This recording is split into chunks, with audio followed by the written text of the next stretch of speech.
Thank you, Elizabeth. I really appreciate the introduction, and I also want to thank you for your help in this research. I also want to just acknowledge my parents, who've been a lot of support to me over the years in terms of my dyslexia in particular. So it's really nice that they can be part of this as well. And thank you to everyone who showed up today. To start, I just want to say a little about the faces that we've been seeing thus far in the talk.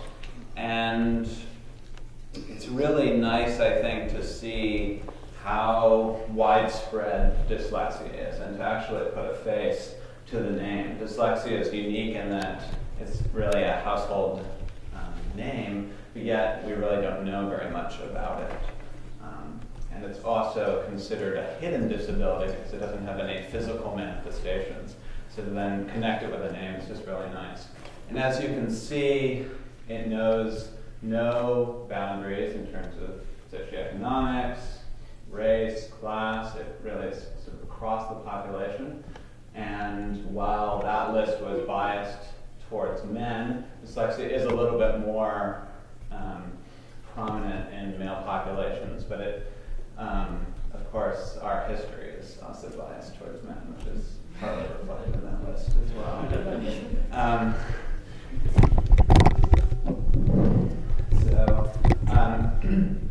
I'll start with an anecdote about the first time I learned I was dyslexic. I believe I was in the second grade, and it's one of my more distinct memories. I was in the living room at my first home. My mother talked to me about this thing called dyslexia and how it was affecting my reading, which from my own experience was very evident at that point, my struggles in reading. And she said that it made reading hard, but it didn't affect my intelligence. I wasn't stupid in any way. And that was a really hard thing to grasp.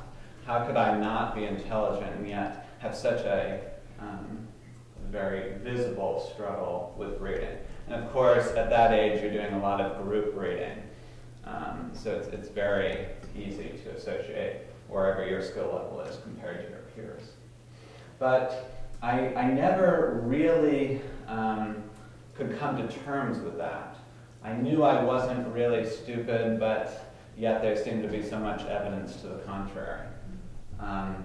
And even as I matured and I learned more and more about dyslexia, I knew sort of how it affected me, but I didn't know what was actually going on in the brain. So that's part of what initiated this presentation, was to actually find out what was really going on, sort of beyond how it was just simply affecting me. Before we go any farther, I just want to do a quick note on spelling. I didn't correct my spelling throughout this presentation, and you should just be aware of that. Spelling is, of course, one of the most well-known manifestations of dyslexia, so you'll get an interesting view of that here. And this is, I think, really good for both of us. It means that I don't have to go through the work of spell checking, which isn't easy. And then you also get to see it as it comes out of me. Of course, I don't want it to be distracting or force anyone through some undue difficulty. So what I've done is just, for certain words, I've just circled them.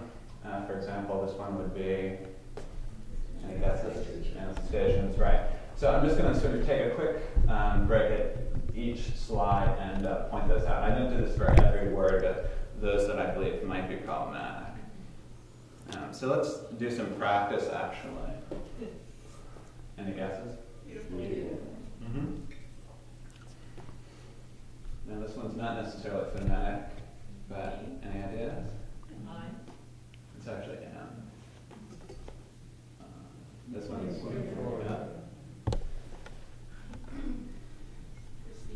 yes, that's one that I constantly find myself struggling with.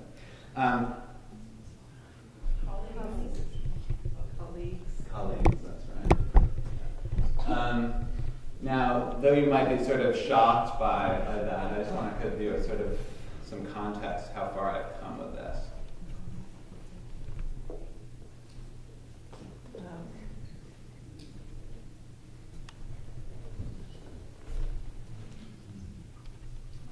These were taken from notes to my mother that she just recently went through. So the top two, we see that my phonic awareness, my awareness of the speech sounds, is just really off. I'm totally missing the k sound and lot, and don't get the double O or the R in doors. Now the bottom two are a little bit more sophisticated. I've sort of grasped most of the speech sounds, but I'm spelling entirely phonetically without any rules. This will give you an idea of where these have come from. So if you're having any trouble there, that's dear, D-E-R-E, have, H-A-V, God instead of good, work is W-R-K. And that was 4th grade, so really not all that young. Here's another one. This was 7th grade. Really not that long ago. And actually, it's interesting to see this. So the translation would be, gone squirrel hunting, don't look around in case you see a dead one. So it was beneficial to actually see how much I've actually improved from 7th grade, because I really felt I sort of plateaued, but this really helped me understand that I do continue to get better, which is always promising. Okay, so we have lecture and efficient there. Just to start, I want to say a little bit about the format. This is a little bit unusual for conference work, but the format's actually really important to me. First of all, just increasing impact, the fact that I'm able to share my research with all of you. And I really have the goals of awareness and change. That's very much why I'm doing this, beyond the sort of personal reasons that I talked about.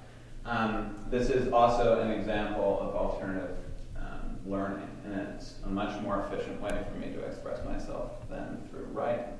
I was keeping really good track of my time last semester, and the average paper was taking me about 2 to 3 hours per double-spaced page.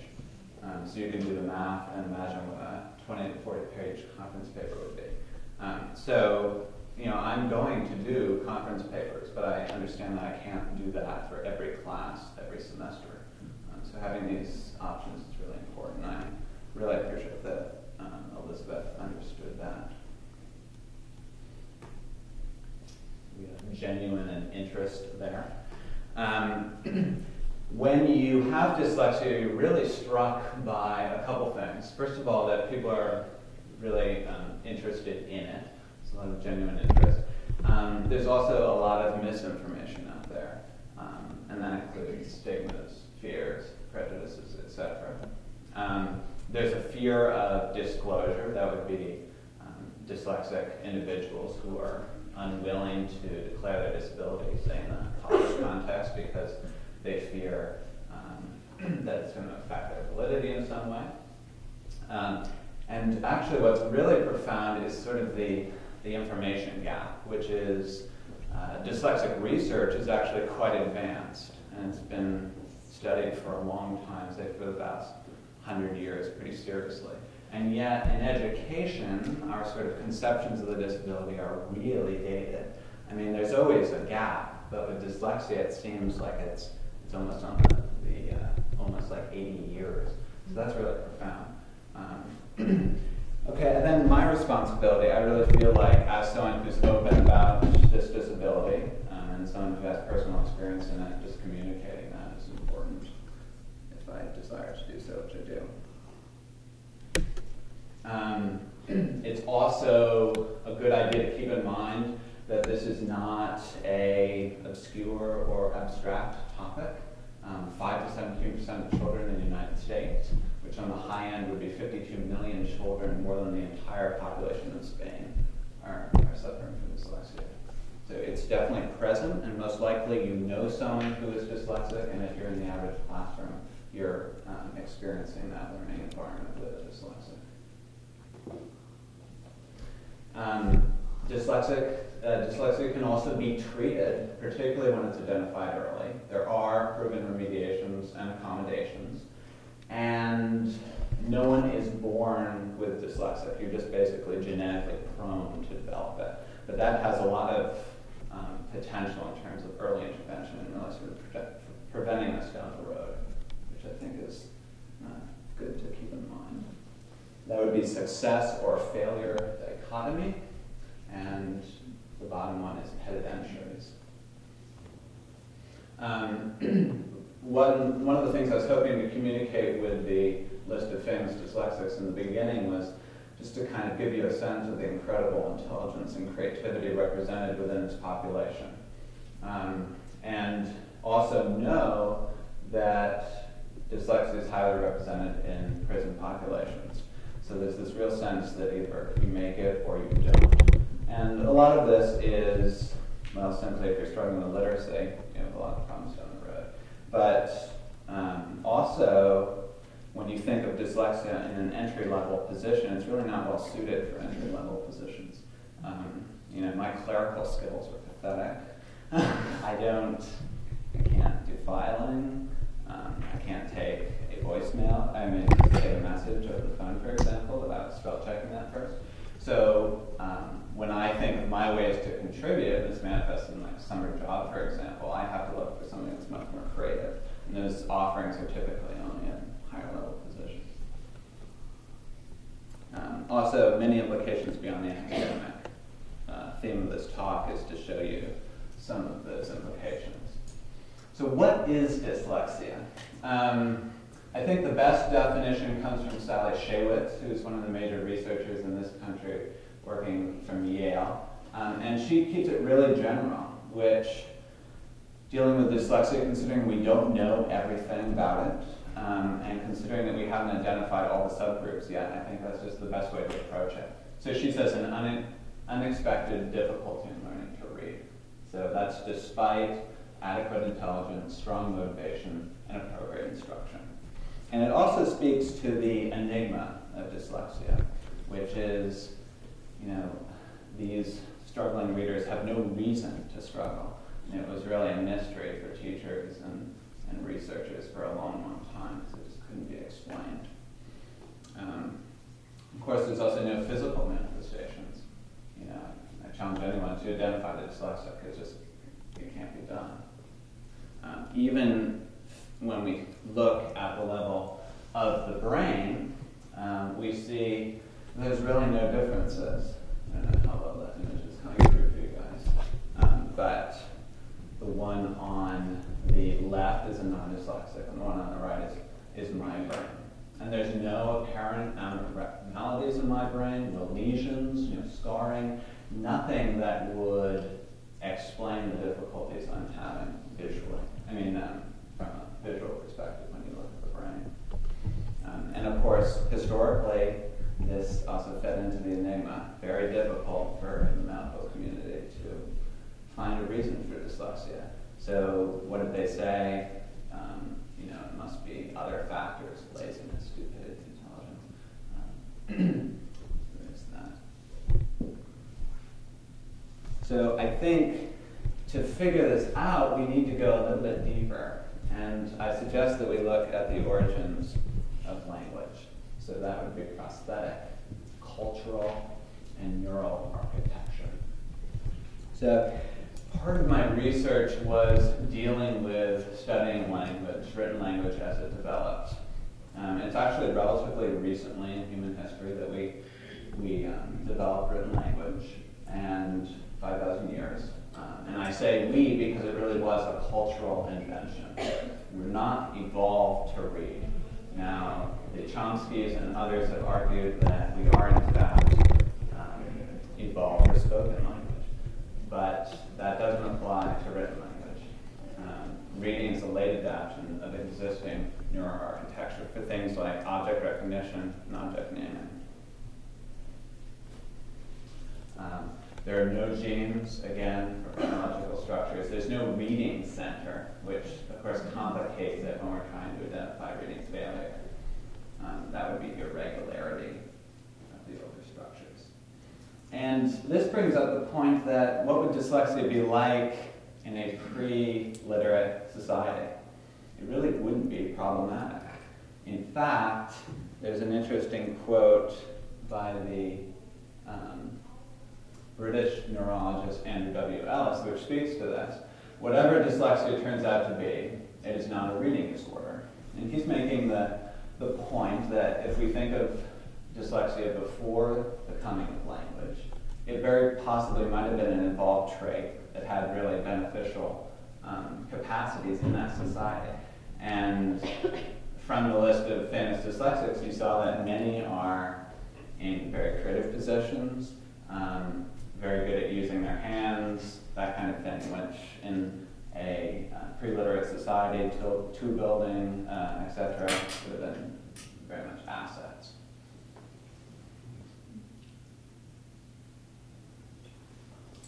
Yet, of course, we do associate written language to our sort of concept of humanness and intelligence, even though it's sort of a miracle, and I'd like you guys to kind of think of it that way. It's sort of amazing that it all comes together. We have just enough plasticity to sort of make that happen, but yet we have such strong associations. In fact, people are always sort of blown away by the fact that I'm not an expert reader. I had an interesting moment with Tishan earlier in last semester where when I told him that I do all my reading via audio, he just sort of had a processing moment. He was really blown away by that, and rightly so. So that would be language and belief. So, and believe it or not, it is possible to, exist in our age without reading, and of course it's getting easier because of audio and that kind of thing. There's an interesting development, which is they're starting to put speech-to-text systems on cell phones. So there's a lot of hope for the future, and I really expect it to get just easier and easier. That would be cumulative impairment, language environment. So what is dyslexia again? Now, I'm not addressing ultimate causations here, which would be genetic ones.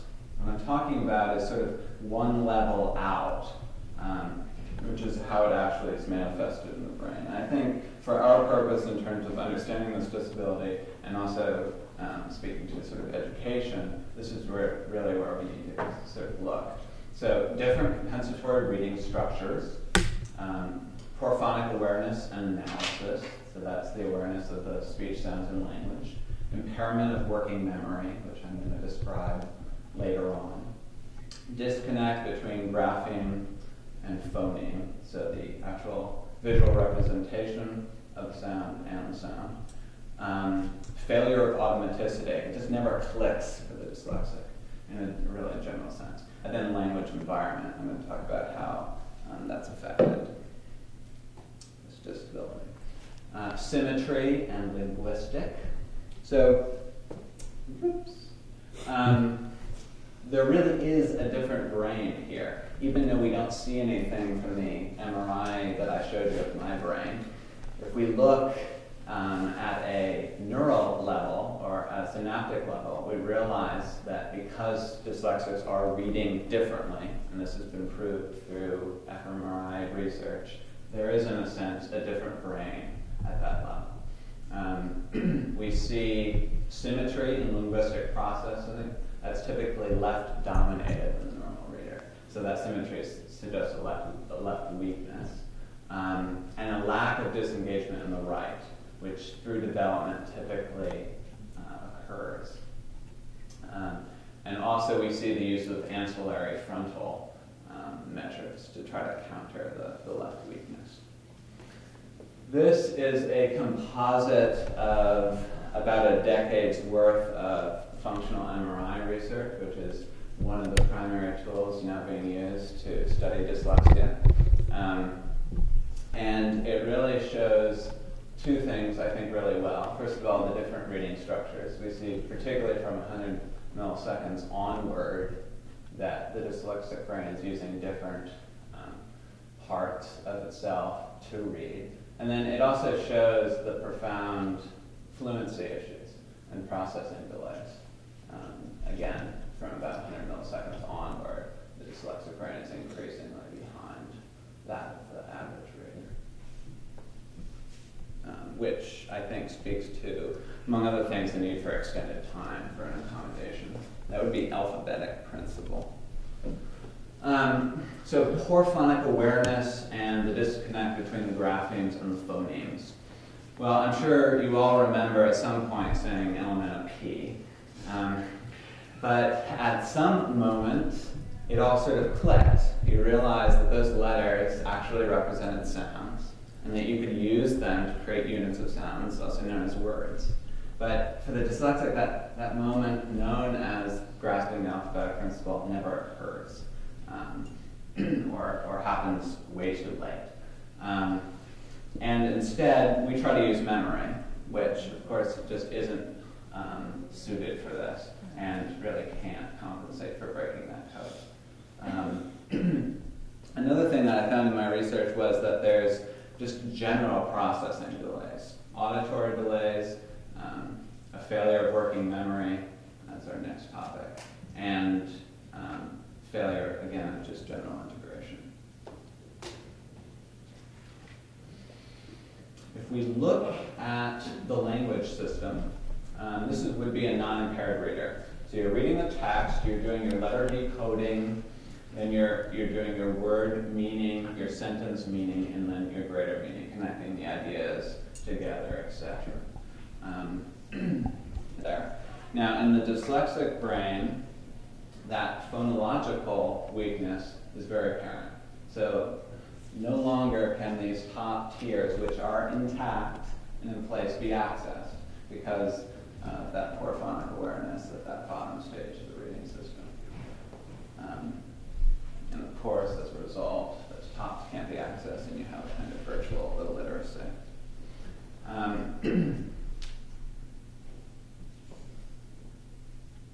Okay, so what is it like not to be able to spell? If you want to try this at home, just try to spell purely phonetically. That will be actually a really good indication of what I'm going through, actually the opposite of what I'm going through, because it will be going against all your learned material about word representations, rules, etc. So I just recommend doing that if you'd like to simulate that experience. Okay, now working memory. Working memory is a little bit complicated. It's an executive function which we think of more frontal in the brain. And I think the computer analogy here is really good, similar to working memory, similar to computer memory, which, as many of you know, allows for multitasking and that general sort of integration, connecting of knowledge. And now, one of the ways this manifests for me is in word finding, where my spoken vocabulary is somewhat less than my known vocabulary, because I don't always have that accessible knowledge. Now, if we go back to the reading, the language system, we actually see how complicated this is. Language, written language, and reading is probably one of the most complicated things we ask our brain to do. And that's because it requires the integration, the smooth integration of each of these stages, which is really quite a feat. And working memory plays a really crucial role in that. That would be, any guesses? Environment in the bottom one? Yeah, regularity, that's right. So language environment is another factor which I think needs to be brought into the discussion here. So dyslexia is much more prevalent in English. In fact, there was this study done at the University of Milan just a couple of years ago, and it included both French, English, and Italian participants. So when the Italians went out to find their dyslexic pool, they were working from a group of 1,200 people, and they were able to identify 18 dyslexics out of that group. Dyslexia just really isn't seen in Italy because of the regularity of that language. How they eventually found them, which is interesting, is through standardized testing, because the fluency, the lack of fluency, was just present enough for them to identify that. Now, and then we also, of course, know English's challenges, which is just very present in the dyslexic experience.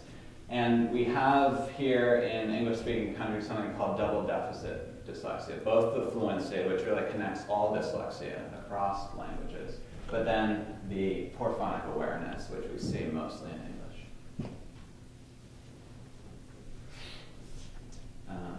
Okay, guesses here? Failure would be the top one. Yeah. Auditory and then motor. So dyslexia really is all about that lack of fluency. And one of the things that my research found was that there's processing delays across the board: visual, auditory, and motor. And this manifests itself in things like coordination. In fact, one of the things I'm sort of enjoying right now in college is actually finding that my coordination has actually improved to a point where I can be pretty good at sports, which is something that's actually new to me. And this is why I also feel like we need to sort of, yes, consider the phonological, but look at dyslexia a little bit more broadly, because it clearly, from my experience, has implications beyond reading and beyond that strict sort of phonological context.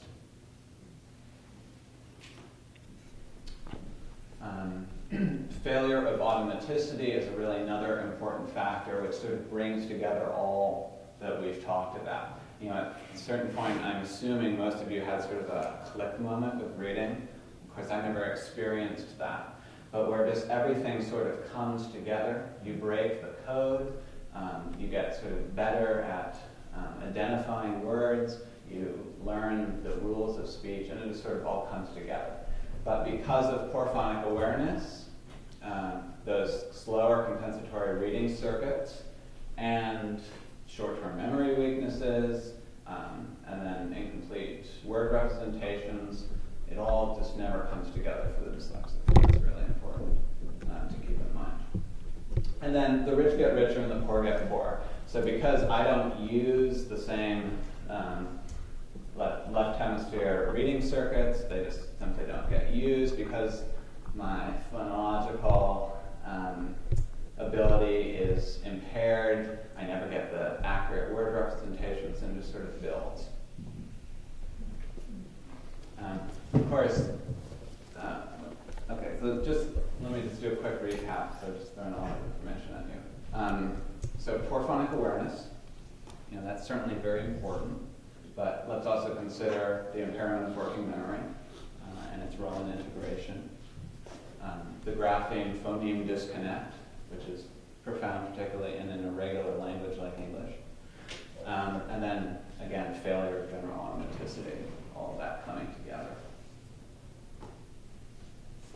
All right, that would be surrounded.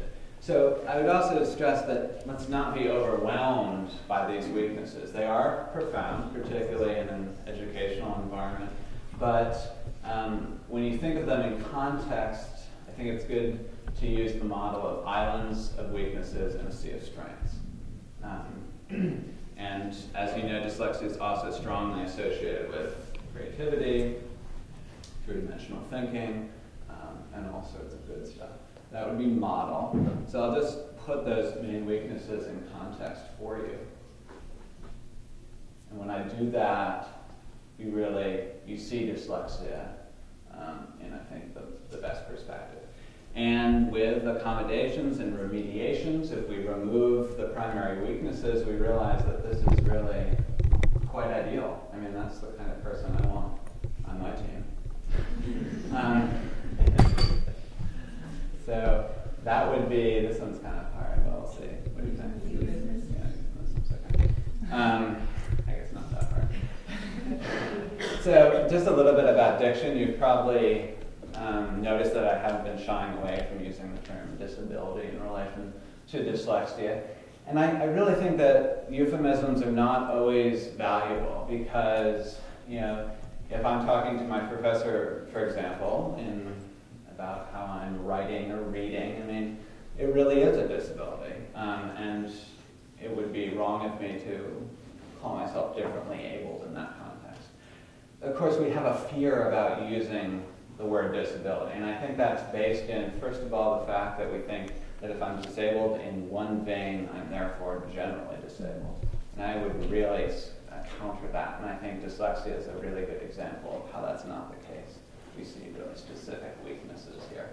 And also that difficulty in something doesn't mean that it's prohibitive. You know, just because I write slower and, you know, think differently doesn't mean I can't get there. And challenge is often beneficial.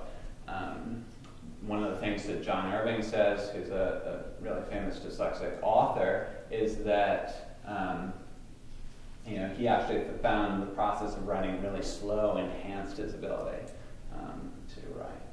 So he really values that. So to give you some examples of how I was able to sort of get around difficulty, how it wasn't prohibitive. Here I've used both my poor writing and my ability to represent my ideas visually. Here's another example. So please plunge upstairs toilet for me.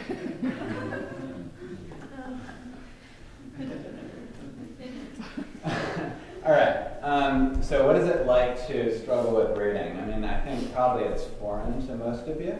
So at this point, I actually want to do a little simulation that will both sort of help you to kind of continue to question your relationship to the written word, but also to show you kind of my experience. So I need 2 volunteers, and I'm looking for really expert readers. So this would probably mean you think you're an excellent reader. So 2 excellent readers.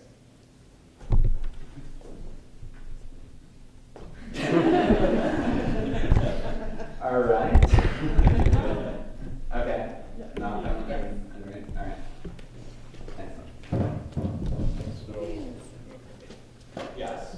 So read, what you're doing is you're just going to read through it as best you can, as fast as you can, while keeping your accuracy and your comprehension. Okay, just for the record, English is not my first language. Do you think that you'll be able to do it? I'll try. Okay. For a start.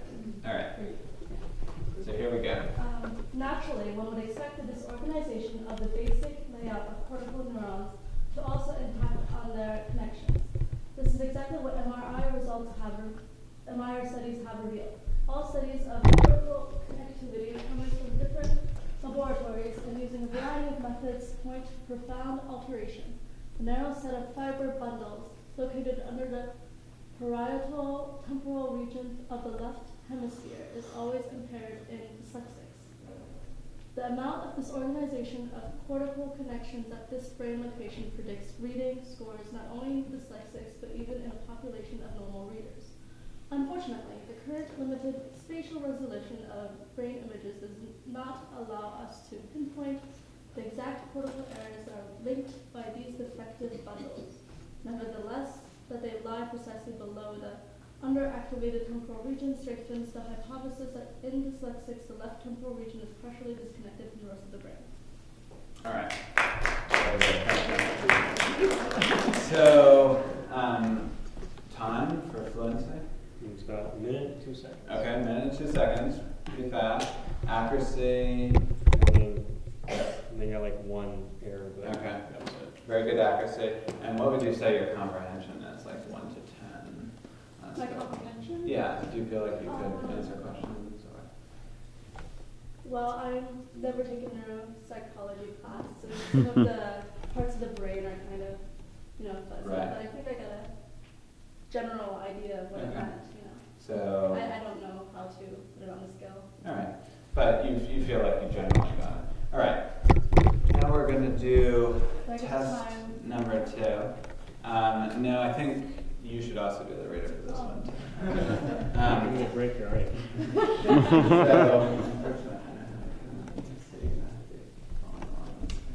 Sure.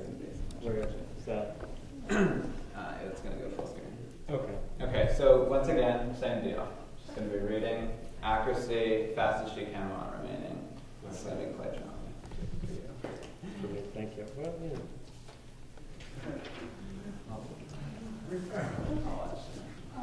One technique called voxel-based morphometry consists in quantifying the amount of gray matter at any point in our cortex, the layer that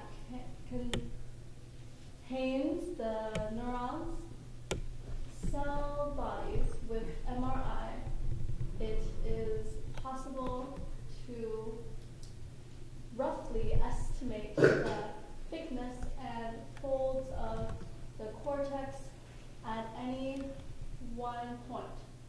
When this technique was used on the Italian, French, and English dyslexics in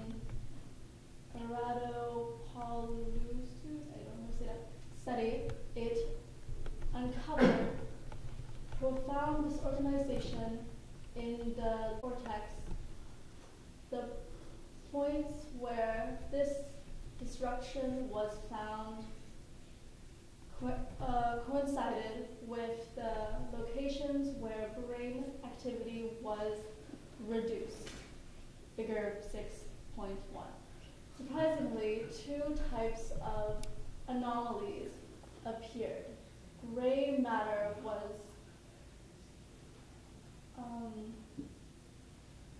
rarefied at some places and abnormally dense at others. In fact, the most significant finding was that dyslexics had more gray matter than non-dyslexics in the left middle temporal gyrus. When each individual subject was measured, the size of this anomaly neatly predicted the severity of other reading speed deficit. Of their reading speed deficit.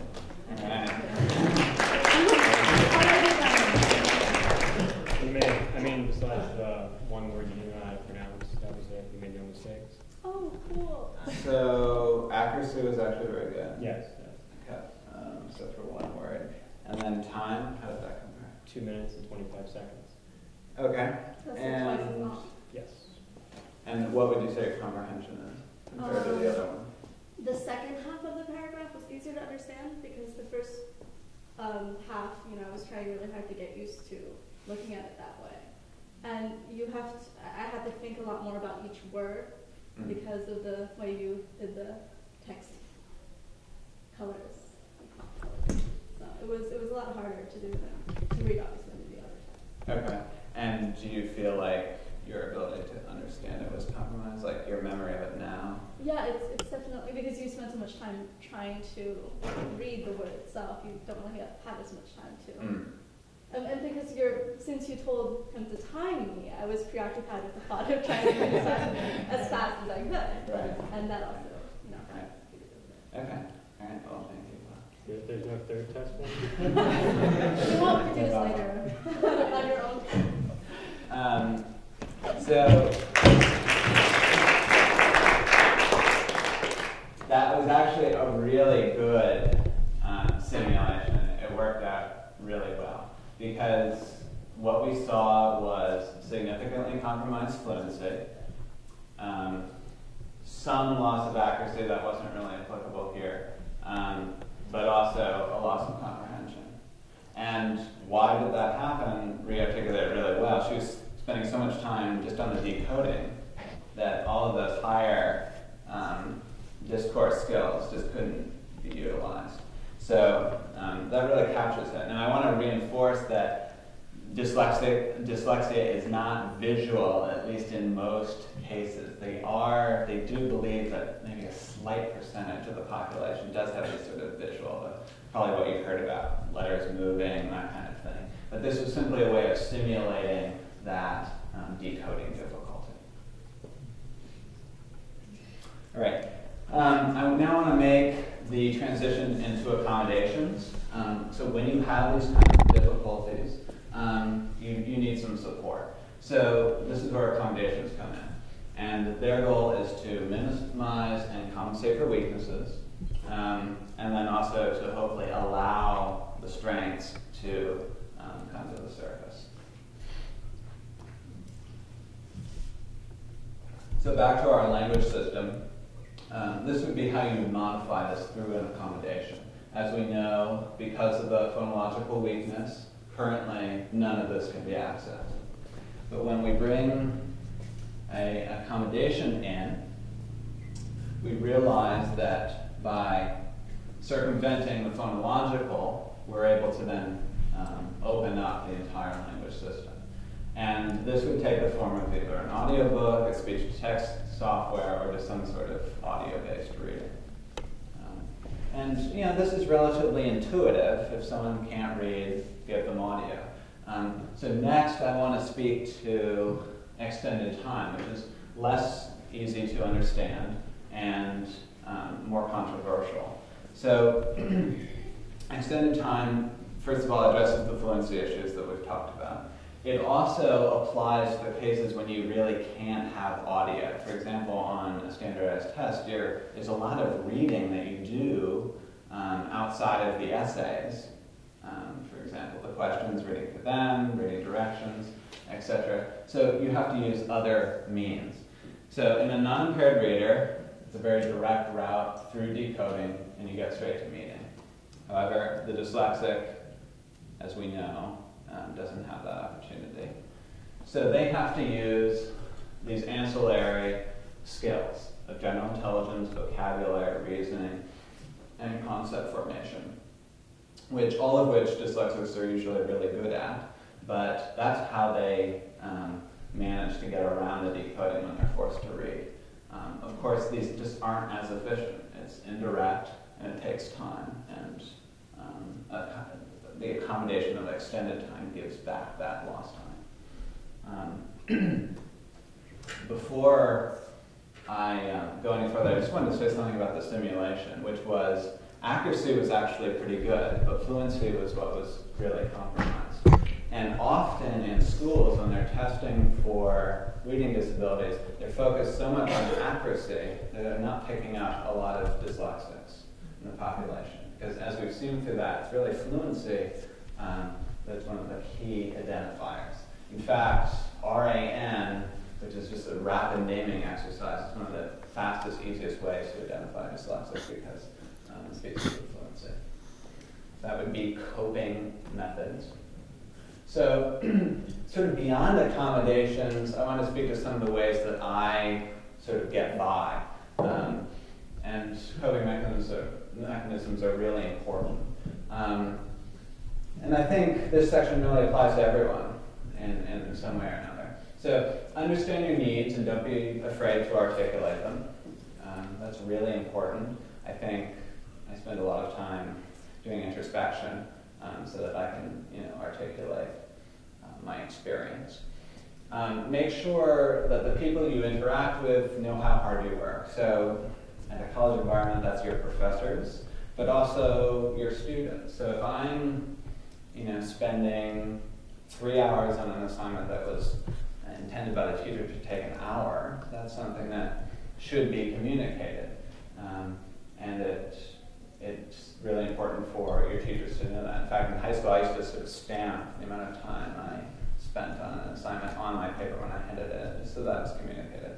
Because what was really apparent in high school was the limited time. You would get a night to do your homework, and you only had 4 or 5 hours to do that in. And I would be utilizing all of that time and still not getting anything done or enough done.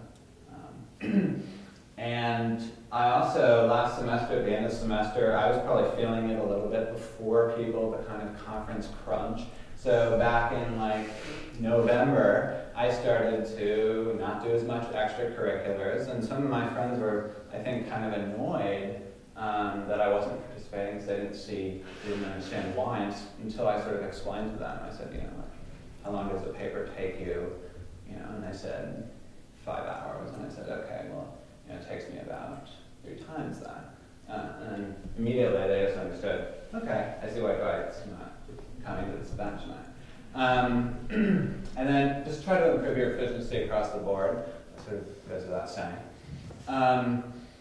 Spell check. Spell check is really limited in its effectiveness for dyslexic because either the spelling is so off that it simply doesn't work, or I can't identify the correct word when it's presented.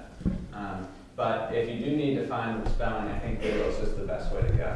Much more effective than any kind of dictionary or spell check software that I've tried. When you're writing, turn spell checking off. All word processors have that feature. And when you're misspelling a word, it can be really distracting, all those red lines, especially when you don't have any way of placating them. And then, when possible, try to let spelling go. One of the things that I'm really proud of recently is the disclaimer, which I added to the bottom of my email. And if we zoom in on that, it says, this email is written by a dyslexic. Any spelling errors, malpromptisms, and grammatical mistakes are the result of a language-based learning disability. It should not be attributed to any other cause, i.e. carelessness. Well, particularly the malpromptisms, I'm like scared that I'm using a word that might offend someone or something. And then for more information, click on the link or respond to the email. So this really sort of captures my philosophy, which is doing both education but also being overt about the disability so that people can experience it. More coping mechanisms. I just would recommend using that disclaimer idea generally. I was at an orientation on Sunday, and we were doing some brainstorming just on a public board. And I just went up there and spelled as it sort of came out. And then when the group leader was doing the reading, you could tell she was struggling a little bit with it, but she was able to interpret it. I was, of course, there if she failed. And it just sort of shared the burden a little bit, rather than me stressing over how to spell something or trying to figure out some sort of last-minute solution to the spelling. Let's see. Passwords are an opportunity to memorize particularly problematic words. So, like receipt, that's probably one that I'm going to plug in as a password pretty soon here, just so I can memorize that by rote, and that works pretty well, on that level. Of course, I can't do that in the entire language. That'd be nice. Use the autocorrect feature on your word processor. This is something I've been experimenting with, which is, I put in my dyslexic spelling and then just ask it to automatically change it to the real spelling. So if I was to do that, keep track of all my errors, I could essentially prevent many of them, which I'll hopefully do someday. And then always just try to adapt and improve your processes. That would be pedagogy. So campus resources, now these are available to everyone. And I really think here the greatest strength of Sarah Lawrence in terms of accommodating this kind of thing is just the general system. The fact that we have close professional relationships, that I can tell them about my disability, they can be aware of that, the fact that I'm seeing them regularly. The fact that we have a pedagogy which values process over product. Of course, a lot of what I do is process, so to have that count a little bit is really important. Also alternative assessment, also alternative presentation, but one of the reasons I'm here is because of the lack of the grading system, which is really important. And then also limited testing. It's good to keep in mind that if I was at a different school, I would likely be having to require a lot more accommodations than I do here. For example, extended time on testing, quiet testing, and that kind of thing. I haven't taken one test so far in my experience, and therefore I don't need to accommodate this.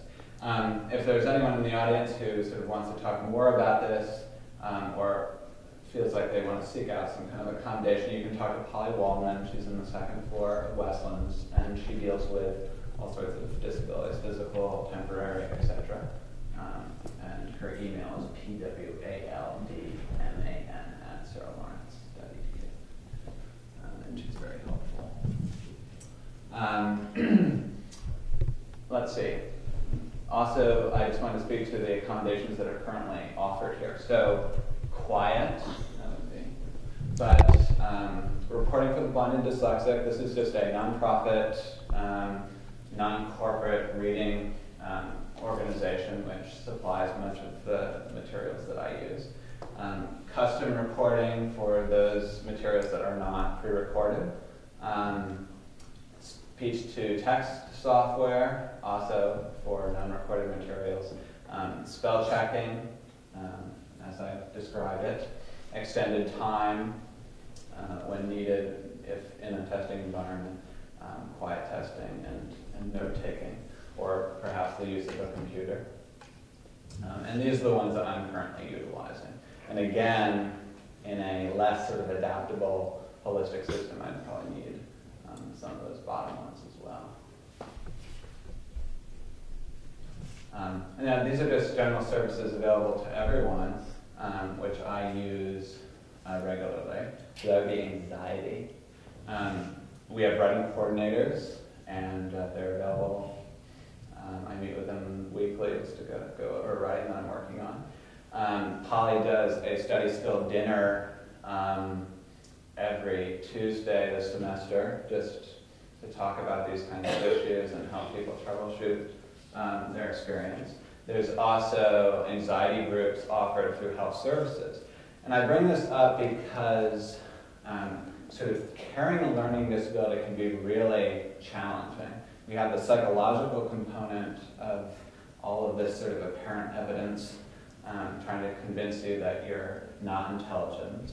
And particularly if you're not open about your disability, trying to carry all of that can be very challenging. So I think anxiety group is a great addition to any accommodations you're receiving if you're feeling that way.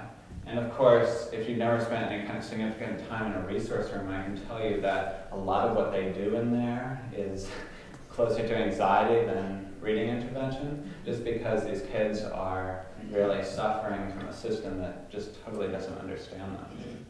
If you think about it, I mean,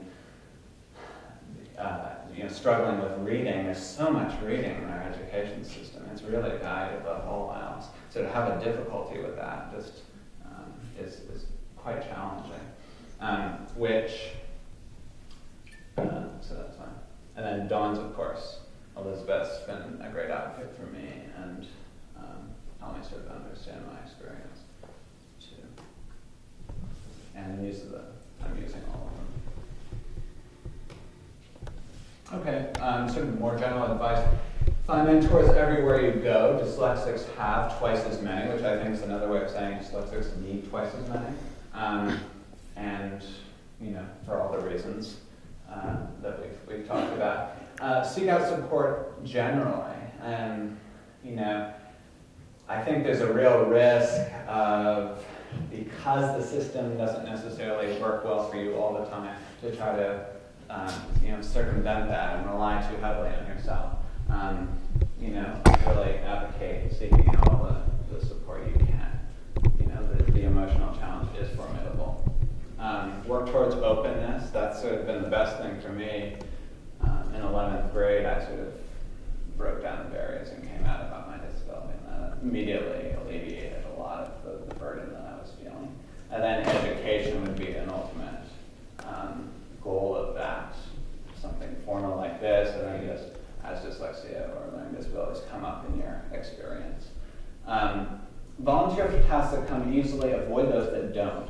So when I was doing jury duty over Christmas break, I was asked to be the secretary or keep the minutes. And I basically told people that would be a really bad choice. Or yes, I can do this, but you're going to have to do it with spelling. So just to be really open about that, it's certainly not the best use of my energy. So I'd really avoid that kind of thing. But of course, I have many ways to contribute, so to draw on those in place of that. Okay, control what you can. Always be at your prime. I mean, I really try to avoid doing Facebook and the paper at the same time.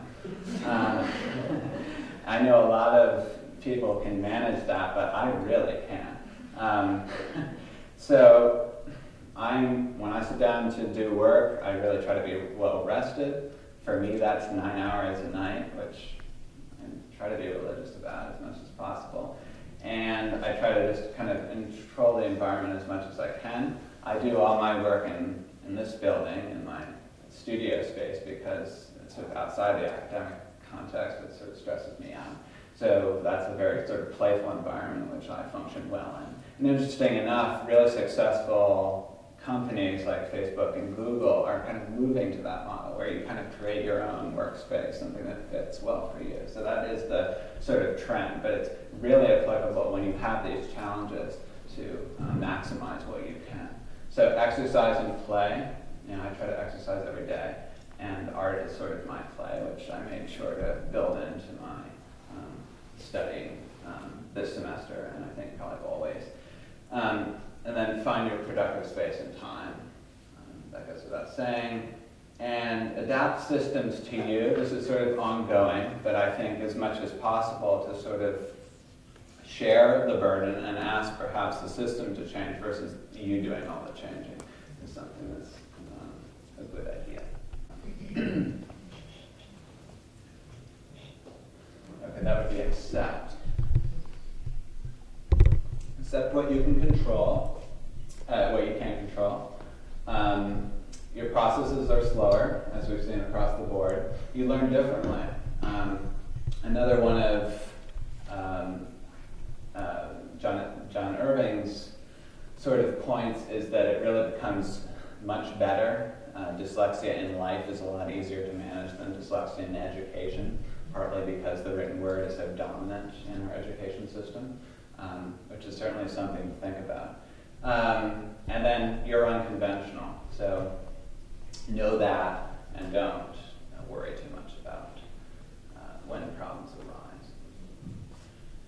arise. So the question is kind of where can you guys go from here after hearing this talk? I talked about sort of awareness and change. I'd really like you to share however that manifests for you in whatever environment. And extrapolate what you've learned as well. The teachers that understood my experience best were those that were able to look at what I was exhibiting and then apply that to other situations in the classroom. So for example, knowing that I didn't read well, they wouldn't use the alphabet as a way of aligning people for an exercise, or that kind of thing, or being able to just associate the disability sort of much more broadly. So I would challenge everyone to do that in their environment. Just sort of ask yourself, once or twice after this talk, sort of what would dyslexia be like in this situation from what you've learned.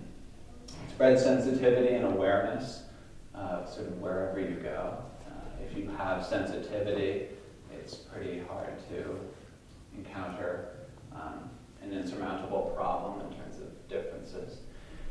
And I would also say that when you encounter dyslexia, and most likely you will, with almost 15% of the population in this country, to bring what you can to support that.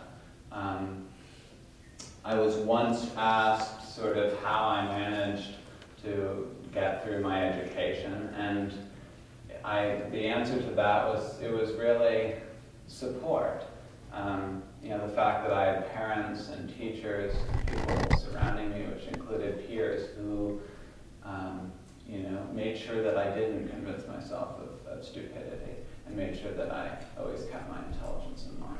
So that's what I would ask, is that you remind the dyslexics in your life, or that you may encounter, that they are very intelligent creatures with much to contribute. Thank you.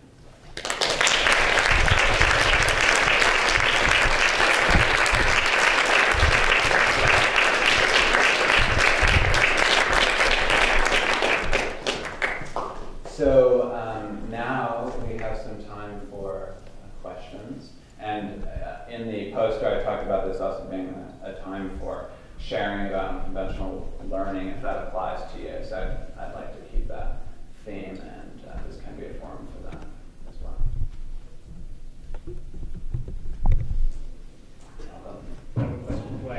When you talked about the rich getting richer and the poor getting poorer, so you said that the left side of your brain is not as active, so that area gets sort of weaker. So what aspect of the brain is used, and what aspect becomes stronger, and how does it manifest itself if it works that way? Well, there's a lot more use of the right hemisphere, and also those frontal coping mechanisms, which those executive functions, which are trying to compensate for that indirect, for those indirect measures. So that's what I would say. Does that directly answer where you were saying on the decoding and standardized testing, the alternative route was general knowledge, vocabulary? Yeah, let's actually go back to that. This is partly how you compensate. These will be those.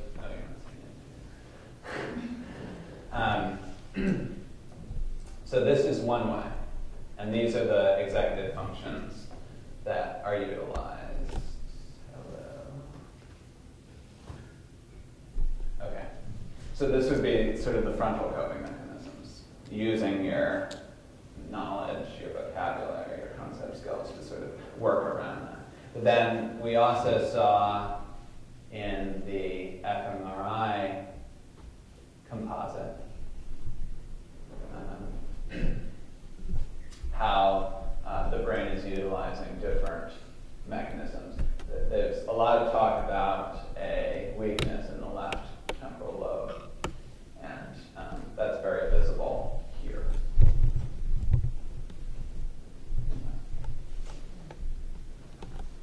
I would imagine that a lot of your reading assignments in class are not on audio, so you suggested in one of your slides a way to get around that, but I'm not recalling what it was. Do you have a reader, or? Yes, so there's a few options. First of all, Recording for the Blind does, popular, but they do some more esoteric material than like the typical audiobook company, so there's that.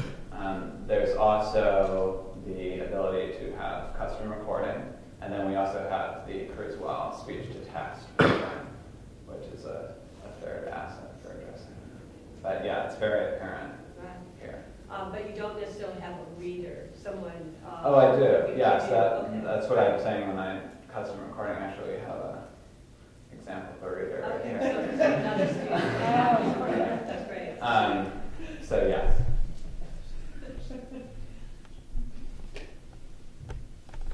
How would you explain the correlation between dyslexia and creativity that you've observed? Well, that's ultimately my research, I think, for this semester, is to explain that right now. And I think at this point, I didn't get any of that answered in my current research. There is a correlation, but not necessarily a causation. So we'll have to see where that goes. But I think different thinking, the fact that we know that there are in fact different reading pathways, that's going to create a different mind, which may be a more creative mind.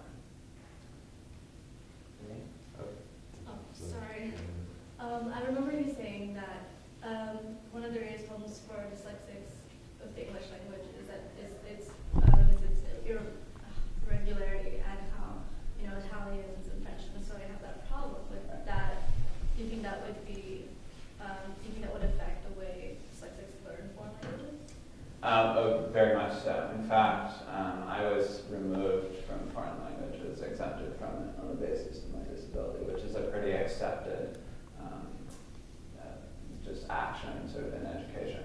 So it's very much difficult, just as English was difficult for me to learn, and I'm still struggling to master that, and that would apply to a foreign language as well.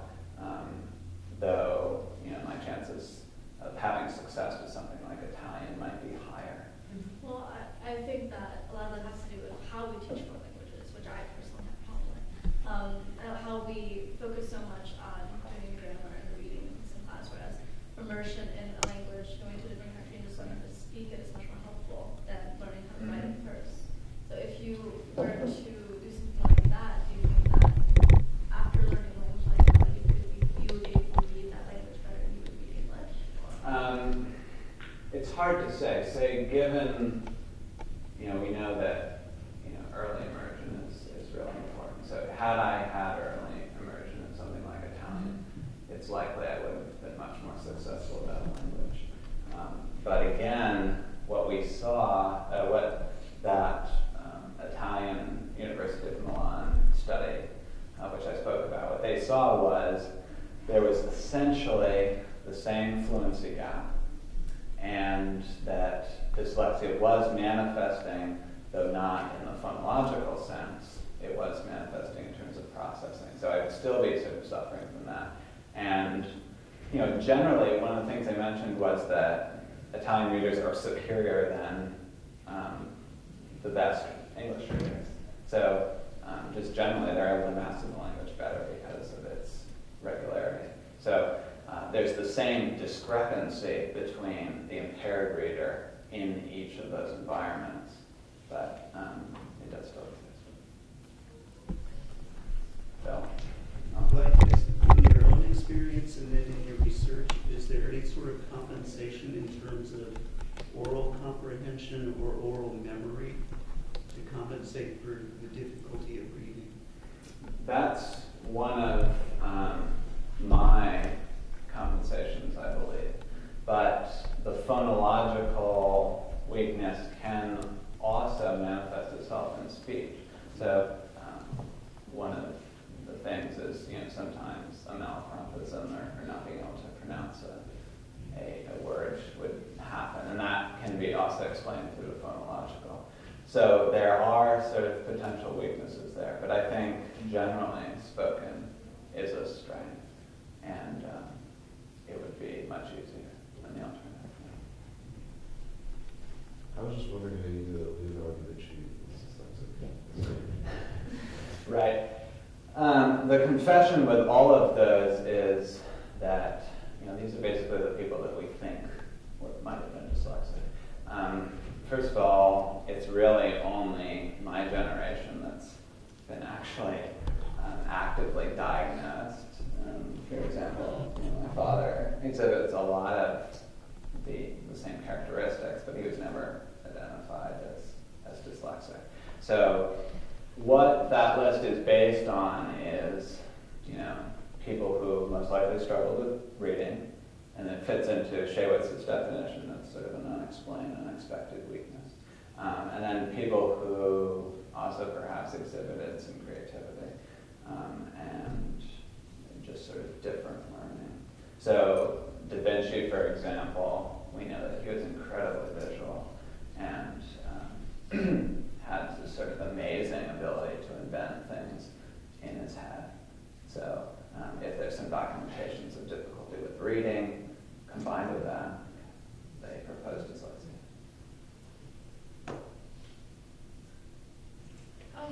With regard to dyslexic spelling, are the misspellings consistent?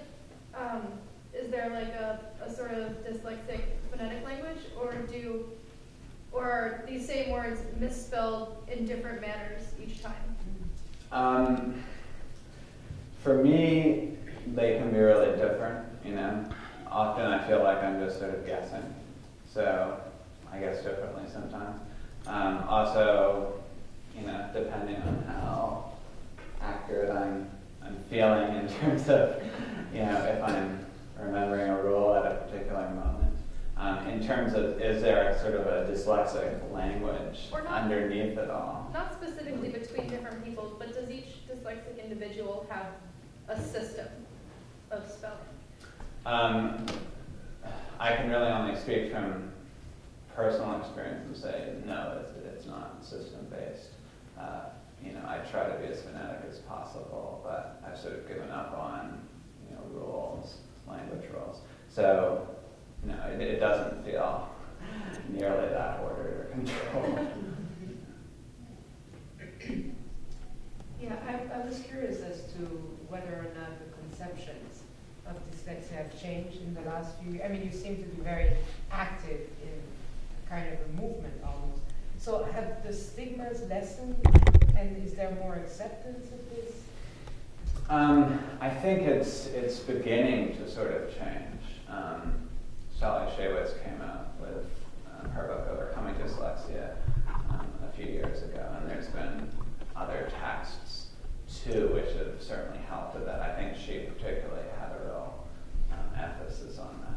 But again, I'm always struck by the lag here, which really seems profound. So, you know, my tendency is to say it's not changing nearly as fast or as much as you might expect.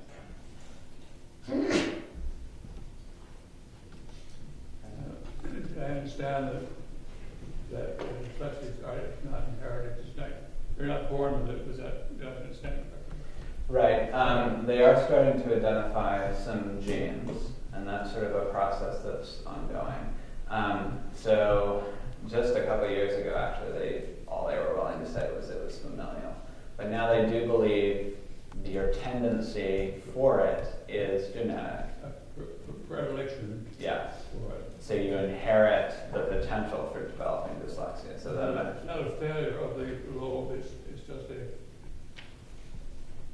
it's a something difference. that comes on after birth. Yeah. Basically, you are set up slightly differently, and that's genetic. And then the question is whether your whatever language exposure, whether it's going to take the dyslexic route or able to sort of avoid that. Nurture plays a part in that. Mm-hmm.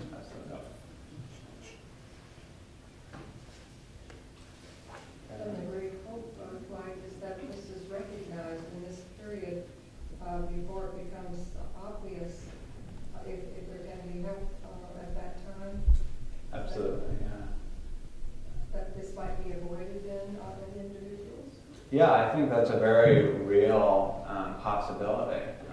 You know, when we start, for example, once all the genes have been identified, you'll be able to know.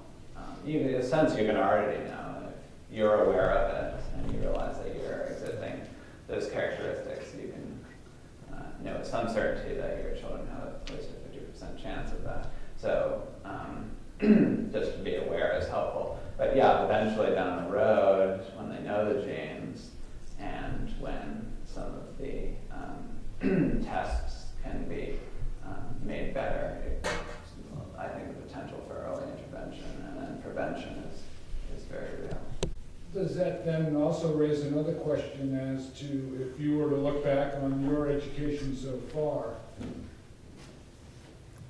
would you trade what you have now if by early intervention you were excluded from your earlier experiences and forced to go through some sort of rigorous programming to overcompensate for your dyslexia, or would you rather have shared the experiences you had growing up and dealing with the issue you're dealing with and accepting its benefits and costs? Well, I've kind of made dyslexia, my thing. Of course, if it hadn't been part of my experience, I've found something else. But I don't think it has to be that kind of all or nothing. You know, I was working on a summer program last summer where it's a very rigorous 5-week program that combines both language tutoring with an outdoor and art component, and people were jumping like 1, 2, 3, 4 grade levels just in that 5 weeks. So, and that of course was because they had been identified and they were able to seek the treatment. So, I think something like that could have really been valuable had there been some early intervention. And, you know, of course, I'm 20 years old. You know, when I was born, the knowledge was much less.